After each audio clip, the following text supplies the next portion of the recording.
Selamat malam, Assalamualaikum warahmatullahi wabarakatuh. Om Swastiastu, Namo Buddhaya, salam kebajikan, Rahayu Merdeka! Merdeka! Baik rekan-rekan sekalian, saya didampingi oleh teman-teman dari DPP, kemudian Badan Hukum PDI Perjuangan. Malam ini menyampaikan beberapa hal terkait dengan penetapan Sekjen PDI Perjuangan sebagai tersangka oleh PDI Perjuangan, oleh KPK. Ini masalahnya kita lagi sibuk Natalan, ini kita dikasih hadiah Natal dengan Sekjen masuk ditetapkan jadi tersangka, jadi sorry. Nah, sebenarnya peristiwa ini mengkonfirmasi apa yang disampaikan oleh Ibu Ketua Umum pada tanggal 12 Desember bahwa partai akan di-out pada rencana kongres nanti. Jadi ini sebenarnya penegasan. Jadi penetapan Sekjen sebagai tersangka hari ini semakin mengukuhkan keyakinan kami orang partai bahwa oh ya ini bagian dari membenarkan apa yang disampaikan oleh Ibu Ketua Umum. Namun demikian, karena ini ada kaitan dengan soal hukum dan ada beberapa poin cukup panjang, nanti diuraikan oleh Saudara Roni Talapesi. Silakan, Bung Roni. Ya. Selamat malam rekan-rekan media yang terhormat, kawan-kawan DPP PDI Perjuangan. Merdeka! Merdeka! Kami akan menyampaikan sikap dari DPP PDI Perjuangan terkait dengan situasi saat ini. Rilis media DPP PDI Perjuangan 24 Desember 2024. Politisasi hukum dan peminadahan yang dipaksakan terhadap Sekjen DPP PDI Perjuangan. 1. Status tersangka ini hanya membuktikan informasi yang beredar lama bahwa Sekjen DPP PDI Perjuangan akan segera dijadikan tersangka. Hal ini juga sudah pernah disampaikan Sekjen DPP PDI Perjuangan dalam podcast Akbar Faisal beberapa waktu yang lalu. Kedua,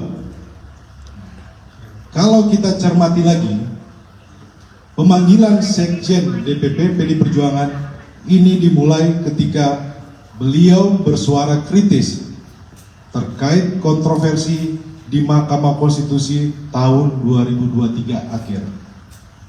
Kemudian sempat terhenti, lalu muncul lagi saat selesai pemilu, hilang lagi.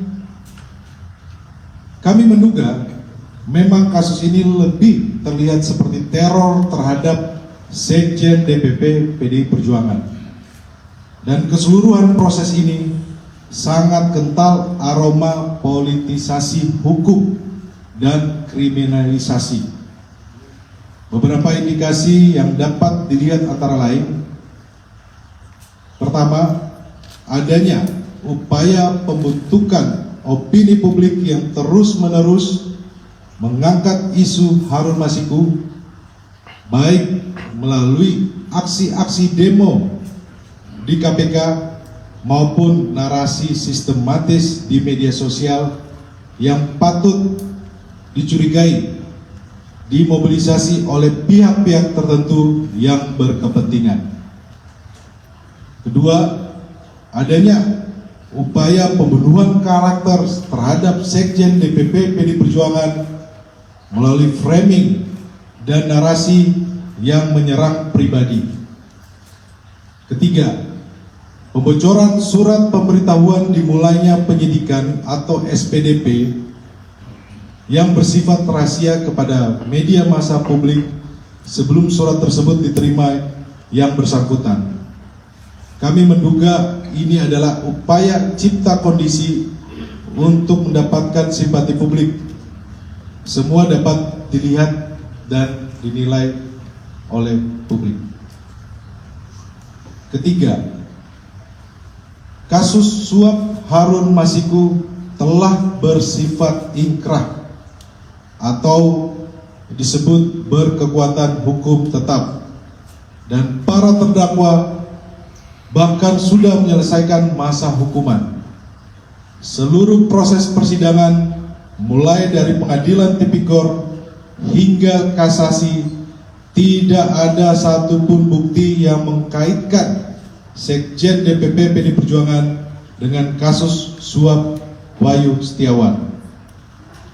Keempat, kami menduga adanya upaya pemidanaan yang dipaksakan, kriminalisasi, mengingat KPK tidak menyebutkan adanya bukti-bukti baru dari pemeriksaan lanjutan yang dilakukan sepanjang 2024. 5. Dugaan kami pengenaan pasal obstruction of justice hanya formalitas teknik hukum saja.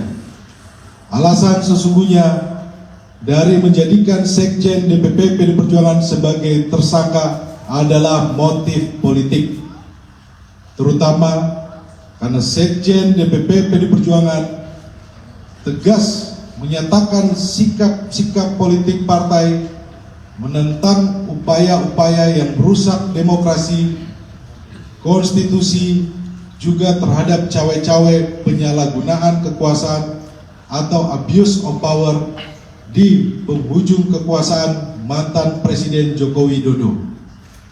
Bahkan sikap tegas ini baru terjadi minggu lalu ketika partai mengambil sikap yang tegas dengan memecat 3 kader yang dinilai telah merusak demokrasi dan konstitusi. 6. Politisasi hukum terhadap Sekjen DPP PD Perjuangan ini juga diperparah dengan bocornya SPDP kepada media massa yang seharusnya bersifat rahasia, yang harusnya hanya diberikan kepada pihak terkait. 7. PD Perjuangan dan Sekjen DPP PD Perjuangan telah dan akan selalu mentaati proses hukum dan bersifat kooperatif. 8. PDI Perjuangan lahir dari cita-cita besar membawa republik ini berjalan di atas rel demokrasi dengan prinsip negara hukum yang adil dan transparan. Yang terjadi saat ini adalah politisasi hukum.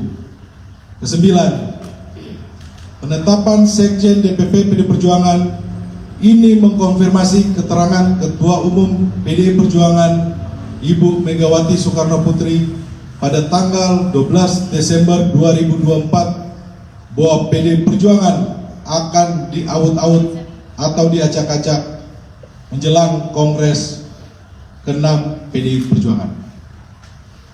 Terima kasih. Terima kasih Bung Roni. Rekan-rekan wartawan, terima kasih banyak. Ini akan berkembang terus, nanti kita akan konfirmasi setiap perkembangan. Selamat malam dan selamat merayakan Natal 2024 dan Tahun Baru 2025. Merdeka! Merdeka! Terima kasih.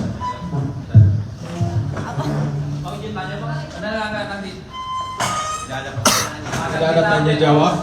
Nanti kita akan update terus. Pertanyaan suka di hati habis Natal.